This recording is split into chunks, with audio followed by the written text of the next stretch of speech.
Adrián, y acá estábamos un poquito, señor televidente. A ver, ayer le anticipaba y dijimos, hay un tema que lo vamos a seguir con rienda corta, le decía, y justamente tiene que ver con esta presentación que hizo la fuerza política a la cual representa el intendente Germán Alfaro ante la Corte Suprema de Justicia de la Nación, pidiendo la nulidad de la convocatoria a las elecciones del 14 de mayo realizadas por el oficialismo. Y tenemos la visita justamente del apoderado del Partido de la Justicia Social, del PJS, el doctor Álvaro Contreras. ¿Cómo estás, Álvaro? Buen día, muchas gracias por haber venido. Bueno, Álvaro, antes que entremos de lleno en el tema de la presentación, ¿por qué? A ver, todos hemos notado una reacción como inusitada por parte de Jaldo y su equipo de gobierno, muy fuerte. Hay una sensación hasta de nerviosismo. Vos nos podés contar mucho mejor ¿por qué pensás que reaccionaron así? Yo creo que son temas de la agenda política. Acciones, reacciones. Hoy estuvo en debate el tema de la paralización de la autopista, sí. El tema de la acción del PJS, que no es una acción nueva. Eso quiero explicarle bien a la sociedad. Nosotros hemos, el año pasado, en el mes de marzo, intervenido como terceros en el proceso de amparo que inició el justicialismo, encabezado por Fernando Jury, por el cual reiteraron esta puesta en escena del 2018 de iniciar una acción de amparo para que se declare inconstitucional los artículos 43, inciso sexto y 100 de nuestra Constitución. O sea, no es que el PJS ahora inicia una acción judicial con fines electorales o de campaña para frenar las elecciones. Y tampoco no es que no queremos participar, ni que vamos mal en las encuestas, ni nada como se ha dicho. Yo quiero hacer un análisis técnico, legal, republicano de la situación, Ernesto, para que la gente conozca bien. Nuestra Constitución del año 90, en su artículo 84, establecía una prolongada transición de 4 meses entre el acto eleccionario y la asunción del nuevo gobierno. Esto fue percibido por los constituyentes del 2006, muchos de los cuales hoy ocupan las primeras magistraturas de la provincia, y su necesidad de ser reformado, tanto en la ley de convocatoria, donde específicamente figura el artículo 84, como ya en el texto de la Convención Constituyente, consagrando así el artículo 43, inciso sexto, que nos dice que las elecciones provinciales de renovación de cargos ejecutivos y legislativos deben realizarse con 60 días de anticipación al vencimiento del mandato, complementado con el artículo 100, que establece que el gobernador y vice se eligen de la misma manera con 60 días de anticipación. Así se sancionó la Constitución del 2006. Así se votó en el 2007. Perdón, con respecto a la Constitución anterior, es decir, como que se acortaron los plazos. Exacto, la transición era muy grande. 4 meses entre un gobierno entrante y un gobierno saliente terminaban produciendo una crisis institucional. Claro. Entonces, tanto la ley que promociona la necesidad de reformar la Constitución como la convencional constituyente, y esto está en los libros de sesiones, se puede escuchar al miembro informante de la comisión en ese momento, entendieron que ese lapso era muy grande y debía ser acortado. De ahí la necesidad de reducirlo a 60 días. Y por eso nacen estas dos normas que te decía anteriormente, con las cuales el Poder Ejecutivo, Alperovich y Mansur en ese momento, convocaron elecciones en los años 2007, 2011 y 2015. Bien. Ahora, cuando se aproximaban las elecciones del 2019, Mauricio Macri presidente, y veían venir una elección poco favorable en el mes de agosto, el gobierno provincial, montando un escenario simulado, utilizó al Frente Renovador, al dirigente Arias, para iniciar una acción de inconstitucionalidad contra ambos artículos. Obteniendo la sentencia de primera instancia. Es bueno recordar eso, porque esto empezó en el 2019. Esto empieza en el 2018. Ajá, bien. Obtienen una sentencia de inconstitucionalidad y por medio de una aclaratoria, el que es abogado sabe que la aclaratoria es como lo dice su palabra, una explicación, una ampliación de los términos de la sentencia. Bien. También declararon la inconstitucionalidad del artículo 100. Pero mayor fue la sorpresa cuando vimos que la Fiscalía de Estado, la encargada de defender a los tucumanos, no apeló esta sentencia. Claro. Es decir, la sentencia del Frente Renovador que tacha de inconstitucionalidad los plazos para llamar a elecciones, no fue apelada. Pasaron los años, el acto eleccionario del 2019 se realizó en el mes de junio, si ustedes recuerdan. Ya es una verdadera anomalía que la Fiscalía no, claro. Total. O sea, hasta aquí la Corte de la Provincia no se pronunció, ni en el 2019 ni ahora. Bien. Pasó ese acto eleccionario, vino la proximidad de este acto eleccionario, el 2023, y se inició la misma pantomima, pero ya con una explicitud que nace por sí sola. ¿Por qué? Porque el PJ, el Partido Justicialista, inicia la acción contra el gobierno de la provincia. ¿Quiénes son las autoridades del PJ? Jaldo y Mansur. ¿Quiénes son las autoridades de la provincia? Jaldo y Mansur. O sea, se inventaron un juicio entre ellos mismos. Es increíble. Este juicio que promovió Fernando Juri recaló en la Sala 2 de la Contencioso Administrativo.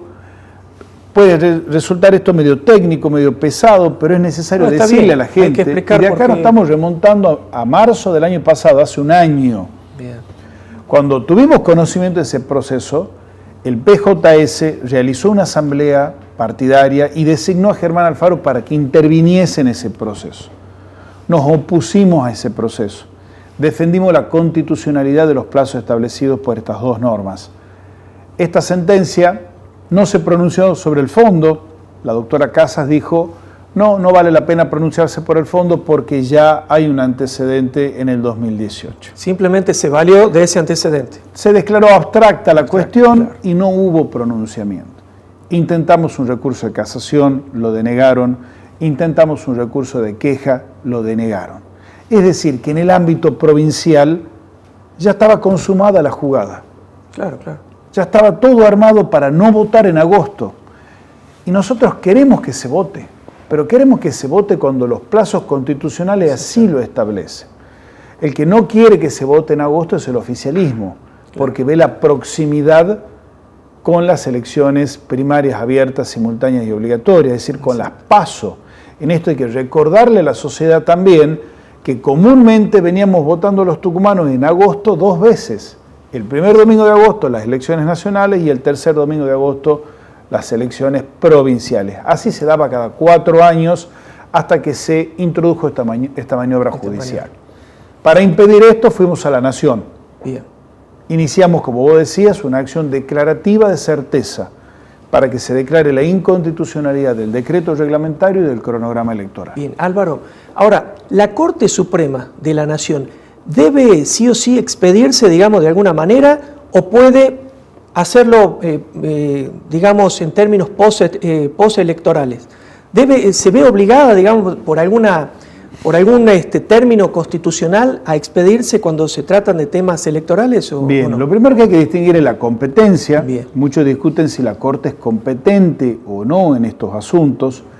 Entendemos que sí, por los artículos 116 y 117 de nuestra Constitución Nacional.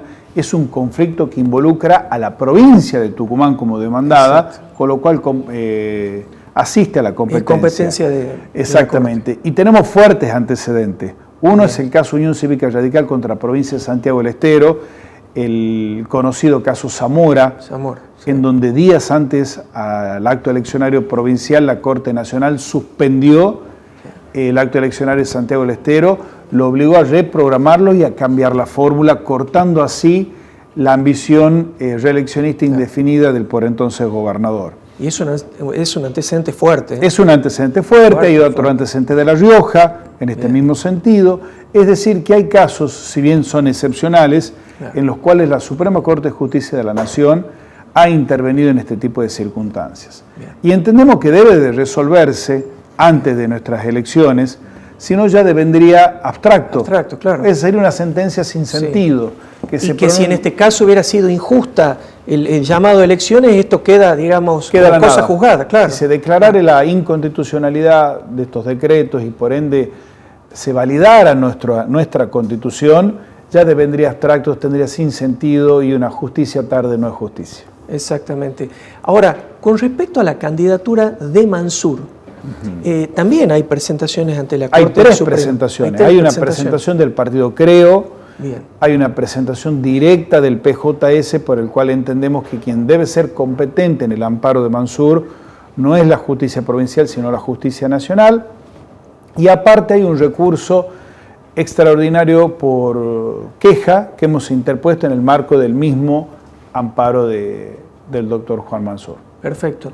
Creemos, entonces, es muy posible que la Corte, en una de las presentaciones, debería... Así lo entendemos. Creemos y son luchas republicanas las que estamos dando. Esto no es parte de pirotecnia o de estrategia electoral. No estamos intentando captar con votos con estas acciones. Esto viene hace mucho tiempo. Hay que decirle a los tucumanos, si ustedes revisan los antecedentes, el PJS desde marzo del año pasado ha encendido la alarma de estas situaciones. Hemos sido acompañados por el PRO, hemos sido acompañados por ciudadanos independientes, como el ex concejal ciudadano, Aviñone, entre otros tantos que se han presentado en el proceso y no han sido escuchados. Bien. Entonces, al no obtener respuesta de la justicia provincial, que la vemos formada por ex fiscales provinciales y con las manos atadas para decidir con una legislatura que con un chasquido destituye un juez, entendemos que la independencia está en la justicia nacional. Bien, por último,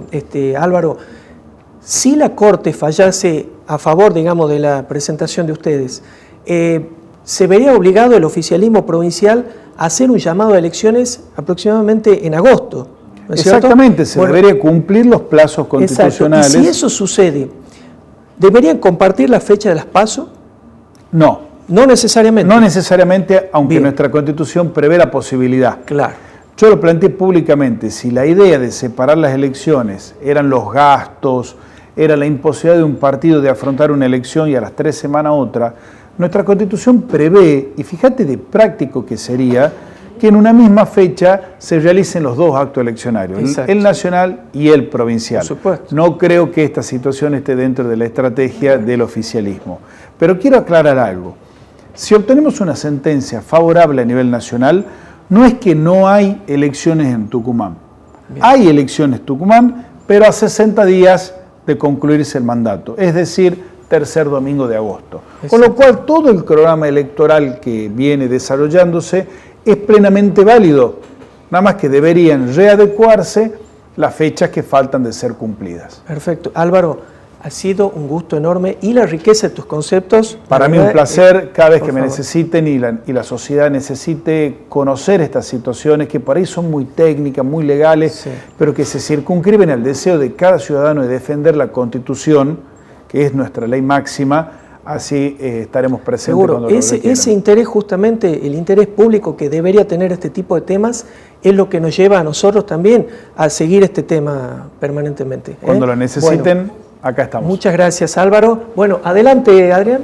Bueno, es importante que la gente sepa este tipo de cosas. No se trata de temas técnicos, se trata ni más ni menos que de los destinos de nuestra sociedad. Adelante, Adrián, por favor.